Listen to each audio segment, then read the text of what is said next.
అంతర్జాతీయ పరిణామాలు ఇప్పుడు సామాన్యుడి వంటింటిపై ప్రభావం చూపుతున్నాయి. అమెరికా, ఇరాన్ యుద్ధ వాతావరణాన్ని సాకుగా చూపి దేశంలో కృత్రిమ గ్యాస్ కొరత సృష్టిస్తున్నారని వామపక్షాలు మండిపడుతున్నాయి. పశ్చిమ గోదావరి జిల్లా తాడేపల్లిగూడెంలో గ్యాస్ ధరల పెరుగుదల, బ్లాక్ మార్కెట్ దందాన్ని నిరసిస్తూ సిపిఐ నేతలు రోడ్డెక్కారు. తాడేపల్లిగూడెం ఆర్టీసీ బస్టాండ్ సమీపంలో సిపిఐ జిల్లా కార్యవర్గ సభ్యులు ఎం సీతారాం ప్రసాద్, పట్టణ కార్యదర్శి మండల నాగేశ్వరరావు నేతృత్వంలో నిరసన కార్యక్రమం చేపట్టారు. యుద్ధం పేరుతో గ్యాస్ కొరత సృష్టించి గృహ వినియోగదారులకు 1500 నుంచి 3000 వరకు, వ్యాపారులకు అంతకుమించి ధరలకు బ్లాక్ మార్కెట్లో అమ్ముతున్నారని నేతలు ఆగ్రహం వ్యక్తం చేశారు. నిత్యావసర వస్తువులు, పెట్రోల్, డీజిల్ ధరలను అదుపు చేయడంలో ప్రధాని మోడీ విఫలమయ్యారని ఆరోపించారు. కేంద్రానికి మద్దతుగా ఉన్న రాష్ట్ర కూటమి ప్రభుత్వం వెంటనే జోక్యం చేసుకుని ధరలను అరికట్టాలని డిమాండ్ చేశారు. అమెరికా అధ్యక్షుడు ట్రంప్ వల్ల జరుగుతున్న ఈ యుద్ధం ప్రాణ, ఆస్తి నష్టానికి దారితీస్తోందని, దీన్ని ఆపాల్సిన బాధ్యత ఆయనదేని అన్నారు. గ్యాస్ ఏజెన్సీల వద్ద ప్రజలు క్యూ కడుతున్నారని, హోటల్స్లో భోజన ధరలు పెరగడం వల్ల సామాన్యులు తినలేని స్థితిలో ఉన్నారని ఆవేదన వ్యక్తం చేశారు. ఈ నిరసనలో పూరి వెంకట్రావు, వడ్డాది మేరీ, నాగరాజు, నాగలక్ష్మి, దానారావు, సత్యనారాయణ సహా పెద్ద సంఖ్యలో ప్రజలు పాల్గొని ప్రభుత్వానికి వ్యతిరేకంగా నినాదాలు చేశారు. వంటగదిలో గ్యాస్ మంటలు రేగుతున్న తరుణంలో ప్రభుత్వం స్పందించి కృత్రిమ కొరతను ఎప్పుడు అరికడుతుందో చూడాలి. మరి ఈరోజు భారత కమ్యూనిస్ట్ పార్టీ, సిపిఐ రాష్ట్ర పార్టీ పిలుపు మేరకు రాష్ట్ర వ్యాప్తంగా, దేశవ్యాప్తంగా కూడా అన్ని కేంద్రాల్లోనూ నిరసనల కార్యక్రమం తెలియజేస్తూ ఉన్నాం. అందులో భాగంగా తాడేపల్లిగూడెం పట్టణంలో ఈరోజు ఆర్టీసీ కాంప్లెక్స్ వద్ద సిపిఐ పట్టణ కమిటీ ఆధ్వర్యంలో గ్యాస్ సిలిండర్లు ఫ్రీగా ఇవ్వాలని తెలియజేస్తూ ఉన్నాం. అయితే ఈరోజు కేంద్ర ప్రభుత్వం నరేంద్ర గారు మోడీ అధికారం చేపట్టి 11 సంవత్సరాలు అవుతున్నప్పటికీ కూడా ఇప్పటికి వచ్చి చెప్పిన ఏ హామీని కూడా అమలు జరపలేదు. దాన్ని పక్కన పెడితే మరి ఈ రోజున వెనిజులా, అమెరికా, ఇరాన్ యుద్ధాల కారణంగా ఈరోజు గ్యాస్ కొరత చాలా వచ్చింది. గ్యాసే కాదు, రేపేళ్ళలో పెట్రోల్, డీజిల్ కూడా పెరుగుతుందంటున్నారు. మరి ప్రజలు గట్టి విరిచే ఈ భారాలని మొయ్యలేరని చెప్పేసి ఈ కేంద్ర ప్రభుత్వాన్ని నిలదీస్తూ ఉన్నాం. ఇవాళ ఆపండి, యుద్ధాలను ఆపండి. మోడీ గారు మరి ఇన్ని సంవత్సరాలు ఉండి కూడా మరి ట్రంప్ని అదుపు చేయలేకపోతున్నాడు, అతనితో మాట్లాడలేకపోతున్నాడు, యుద్ధాలను ఆపు చేయలేకపోతున్నాడు. ఇప్పటికైనా దిగి వచ్చి ఆపాలని చెప్పేసి 20,000 మంది, 20 లక్షల మంది అక్కడ చనిపోతే అందులో దగ్గర 2,000 మంది చిన్నారులు, స్కూల్కి వెళ్ళే చిన్నారులు చనిపోతే ఆ యూనిఫామ్లో ఉంటుండగా ఎవరి పిల్లలు, ఎవరి తల్లులు కూడా గుర్తుపట్టలేని పరిస్థితుల్లో అక్కడ కొనసాగుతూ ఉన్న యుద్ధం. ఇప్పటికైనా యుద్ధాన్ని విరమించాలని, విరమింప చేసేలాగా చర్యలు తీసుకోవాలని చెప్పేసి కేంద్ర ప్రభుత్వాన్ని హెచ్చరిస్తూ ఉన్నాం. ఇప్పటికైనా గ్యాస్ ఇవాళ 60 రూపాయలు పెంచామన్నారు, కానీ బ్లాక్ మార్కెట్లో 3,000 దాకా అమ్ముతున్నారు.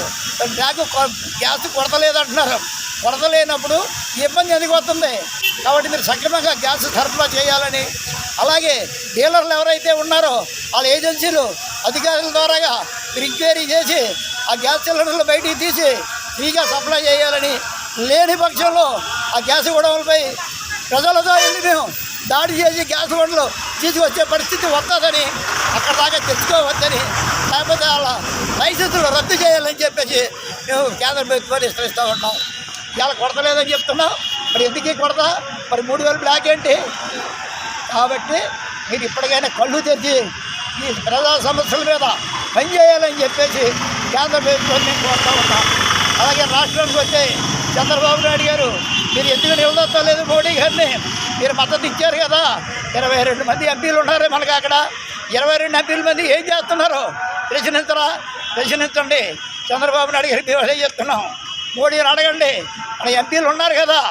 కాబట్టి ఈ సమస్యను అట్లే పరిష్కారం దిశగా పనిచేయాలని చెప్పేసి కేంద్ర రాష్ట్ర ప్రభుత్వాలకి మేము హెచ్చరిస్తూ ఉన్నాం.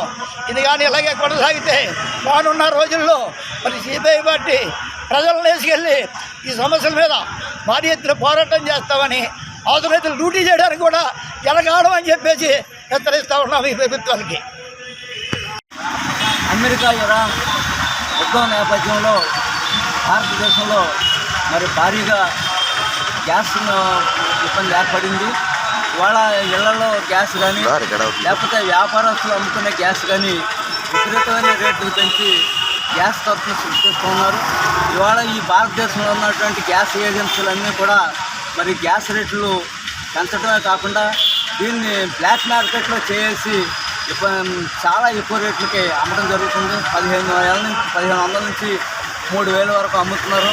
మరి ఇవాళ ఈ దేశంలో ఉన్నటువంటి ప్రధాని నరేంద్ర మోడీ ఇవన్నీ కట్టడి చేయలేక విఫలం అవుతున్నారు. మరి ఇవాళ నేను ఈ అగ్ర రాజ్యాన్ని యుద్ధాన్ని ముగి చేయగలను అనేటువంటి ప్రగల్భాలు పడుతున్నటువంటి మోడీ వాళ్ళ ట్రంప్తో మాట్లాడి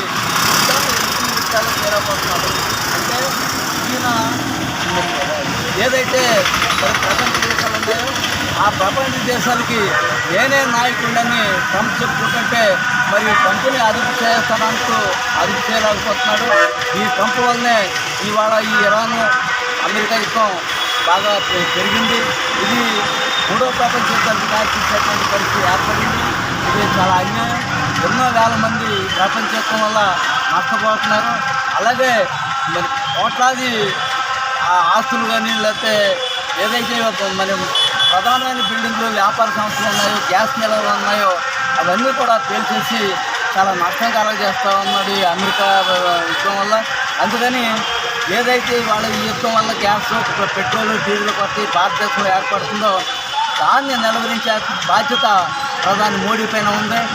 ఏదైతే మరి దానికి అండగా ఉన్నటువంటి ఈ ఆంధ్రప్రదేశ్లో కూటమి ప్రభుత్వం ట్రంప్ మోడీ పైన ఒత్తిడి తీసుకొచ్చి ప్రజలకి పూర్వంలాగానే గ్యాస్ సరఫరా చేసే విధంగాను అలాగే పెట్రోల్ డీజిల్ కూడా కొరత లేకుండా, ఎందుకంటే రాబోయే రోజుల్లో ఇలాగే కొనసాగితే పెట్రోల్ డీజిల్ కొరత కూడా ఏర్పడే పరిస్థితి ఉంది. ఇది చాలా యుద్ధానికి కొత్త సంకేతంగా మారి ప్రమాదం తెచ్చిపెట్టేటువంటి పరిస్థితి ఏర్పడింది. వెంటనే ఈ యుద్ధాన్ని ఆపాలి, ప్రపంచ శాంతిని కాపాడాలి. అలాగే ఏ ప్రజలకు కూడా గ్యాస్ పెట్రోల్ డీజిల్ కొరత లేకుండా చూడాలి. పెంచుతున్నటువంటి ఈ గ్యాస్ బేరర్లపైన తక్షణం చర్యలు తీసుకోవాలని ఈ ప్రభుత్వాన్ని కోరుతా ఉన్నాం.